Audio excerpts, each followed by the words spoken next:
Now, because Social Security payments are actually here, well, it's worth up to $5,000. $5,000 in a Social Security raise are getting ready to go out to the people that actually need to get stimulus check. Now, folks, this is what I'm talking about. Now, the retirement benefits from Social Security Administration, which are issued to recipients in waves of 3, are always issued on the second Wednesday of a month for the first wave and conclude on the fourth Wednesday of that month with a third payment. According to the SSA official calendar, well, the payments are scheduled to go out on January 11th, and they will be for recipients born between the 1st and 10th of the month, and the exact amount of money that people receive from these checks will just vary based on several factors, like when a recipient chooses to retire and start receiving these Social Security benefits. A person, though, must have retired when they were 70 in order to get that big $5,000. So meanwhile, recipients who are retired at 67 will receive about $3,300. Anybody who is age 62 or up will get around $2,300. Now, subsequent retirement payments are going out this month to people that will be getting that stimulus check on Wednesday.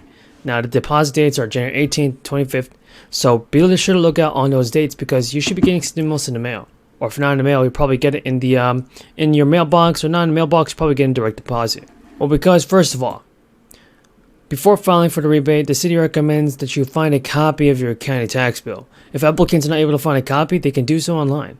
The rebate will only be available to Montgomery, Alabama residents, and thanks to a vote held by December meetings and board members. The hyperinflation of the early 1980s provided a blueprint for the Fed's action today. Just to cool an overheated economy, the Fed raises the interest rates, tightens the money supply, and it causes economic contraction, which finally breaks the back of inflation and cost of a recession. But now, here's what I mean. Folks, listen up. It's about to get important because that's how it went back then. But today, in 2023, the Fed is on the same path toward what might consider inevitable economic downturn. Yep, economic downturn.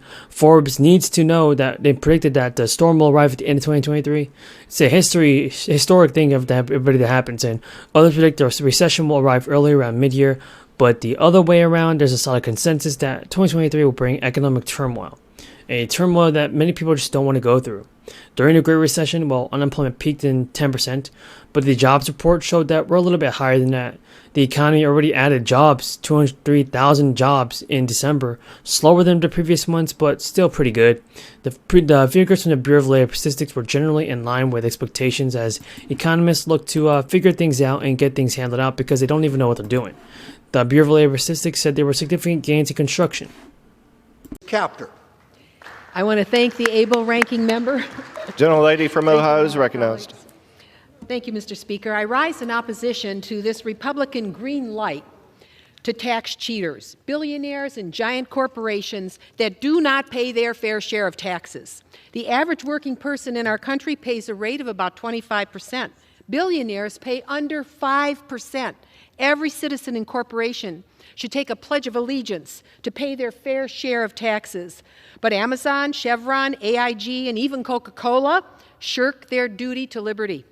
Jeff Bezos, Elon Musk, and Charles Koch prosper under liberty's flag, but cheat on their taxes. In what world is it fair that those in the top brackets can cheat the system while hardworking Americans pay their fair share every day? I can assure you, staff in our offices have answered over 1,000 calls since 2020 because the IRS doesn't have enough agents to do the job. Properly funding the IRS will ensure that will help to reduce the deficit and that average Americans get answers and help, and tax cheaters will finally pay their fair share. I ask unanimous consent to place a longer list of tax cheaters. Thank you, Mr. Speaker, and I appreciate the conversation that we can have here. I think there is fundamental disagreement on what the real solutions need to be. Although I think there's agreement that the current customer service at the IRS is significantly underperforming. Now, in 2019, in a bipartisan fashion, we passed the Taxpayer First Act. In fact, the highly respected colleague, the late Representative John Lewis, led the way on that as well. This was about customer service and reform at the IRS. Were there benefits from that? COVID got in the way. I think that does actually beg the question of what have been the impacts of COVID on customer service at the IRS. Mr. Speaker, I'm concerned that when there are resources afforded the IRS they're just not used the way they can and should be, especially as it relates to customer service and the honest taxpayers that my colleague from Massachusetts references.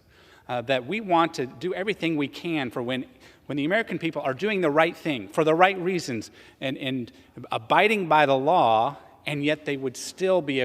Now, Mitch McConnell just made a new announcement on stimulus checks. After much pressure, the Biden administration is literally pushing for a fourth round of checks. Now, over a year, lawmakers and businesses have been complaining on how they can't find workers. During an event this week, Mitch McConnell offered his own theory as to why the labor shortage is still continuing. McConnell said you've got a lot of people sitting on the sidelines because of stimulus checks. What we got to hope is that they'll start concluding it's better to work than not to work. But everybody, economists have identified a multitude of reasons for the labor shortage. People moved away from locations with open positions. Parents haven't been able to return to work, and as they deal with the ongoing crisis, other roles might open up. Now, these reasons possibly suggest solutions other than McConnell's plan to wait out savings. Businesses could offer higher wages and more flexible workplaces, and even tweak job descriptions and requirements to attract a larger amount of people and potential employees.